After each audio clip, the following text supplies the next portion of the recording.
Carnage at crypto bank tanks the market, and it could get worse as Bitcoin realizes the realized price of $23,000.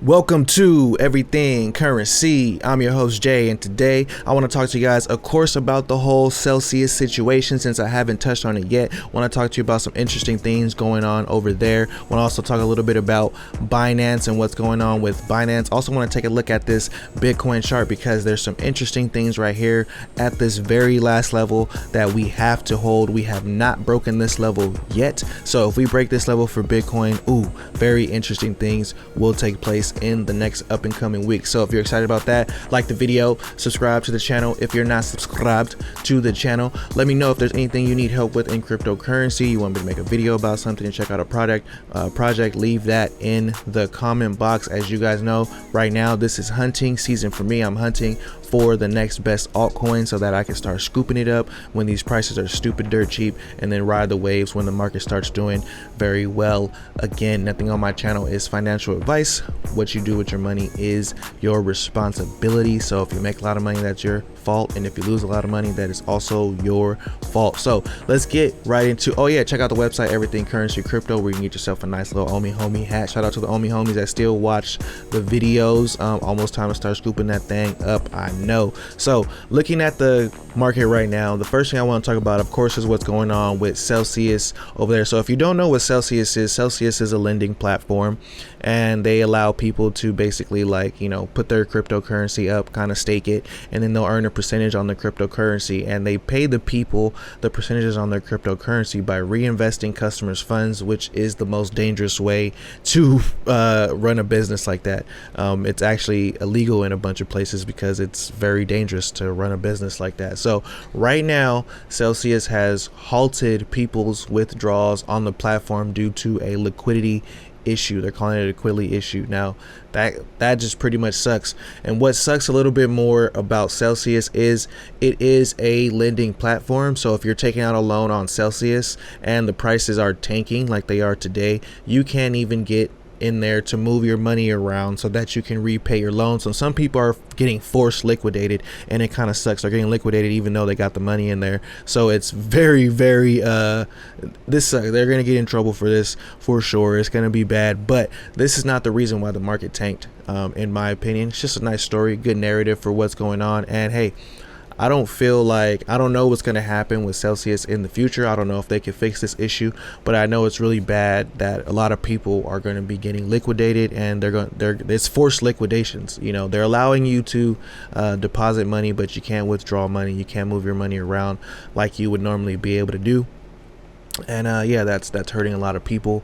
Of course, we're seeing that in the price of Celsius. So right now, after that, Binance halts withdrawals of Bitcoin on the platform. They're saying it's because of a stuck transaction. Now, this could happen if you don't pay enough money for your transaction on Bitcoin, and then you get outbid, and then you just continue to get outbid. Your transaction can get stuck on the blockchain. But some people like Binance are like veterans, and I believe that they know how to handle this situation, and they should have a nice treasure chest of funds to a nice war chest of funds to weather something like this, just like he stated in this article right here on Fortune.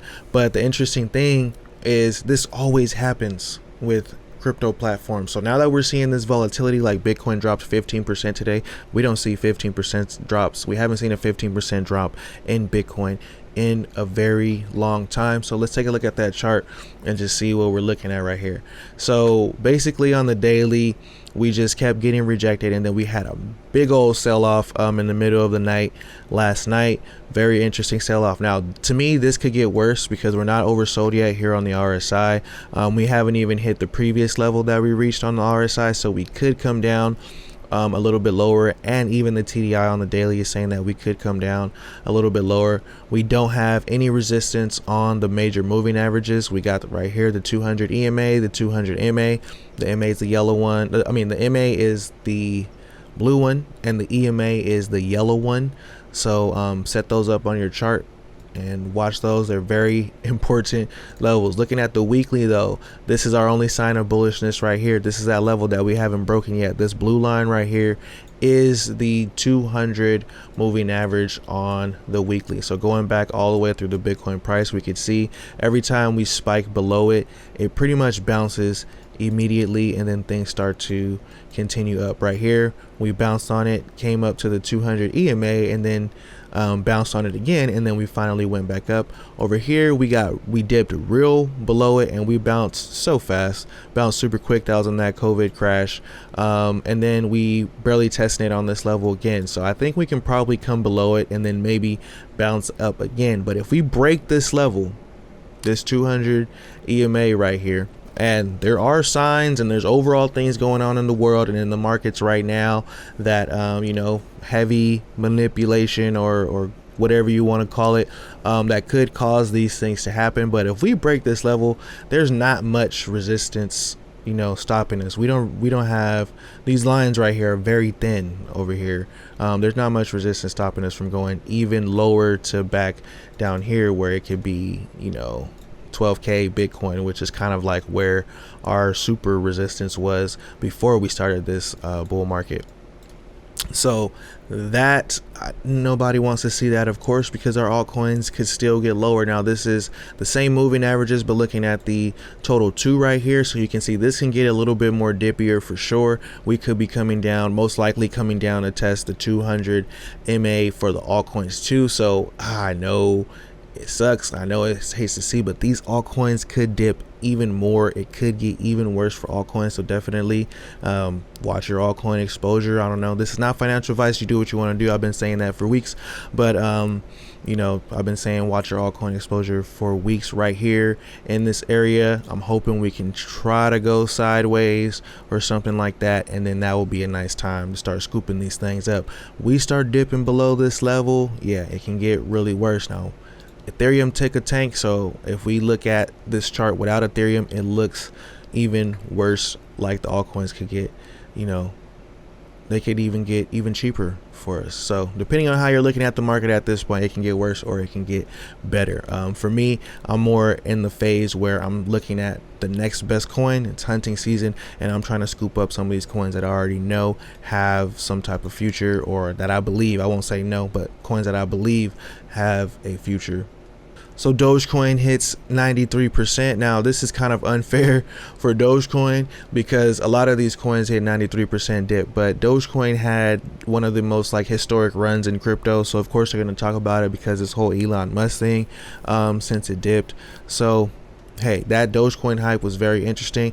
But what I would say that's very interesting is that this happened a whole year ago. Doesn't even feel like it was a whole year ago. So don't get too discouraged. Time flies in the space. If you're here every day, you don't even know. I didn't even realize that was already a year ago where Dogecoin hit that, that blow off top, and then things started to go down for Dogecoin. So the last thing I want to talk about is Binance's, they have a healthy chest to weather the crypto winter and will expand hiring. Now I believe them when they say this because Binance has been through the crypto winter already, and they were rich in the last bear market. They were rich in the last bull market, and they got even richer in this one. So I don't see anything too bad happening at Binance. Of course, I don't know, but at the same time, they're talking about acquisitions. Now for me, this could be a very interesting thing right here to pay attention to, because just like I was saying with the Cardano projects, if there's thousands of projects building on Cardano, you might want to take a look at them and see which ones are some very interesting new innovative ideas.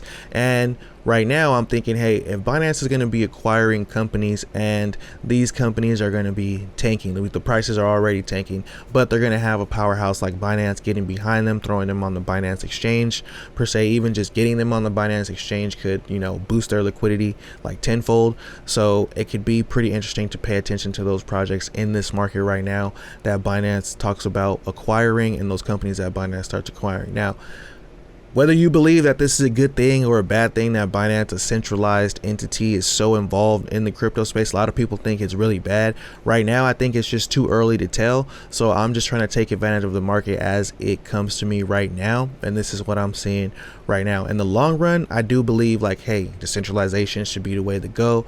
But hey, we all came here to get money. These projects we're investors, you know what I mean? So an investment for me would be pretty interesting to, in investing for me, it's pretty interesting to take a look at everything, even the stuff that you might not like. So yeah, that's all I got for you guys today. Go ahead and share the video, comment on the video, check out my website and all that good stuff. Think positive, and positive things will happen. RIP to crypto roots. Till next time, peace.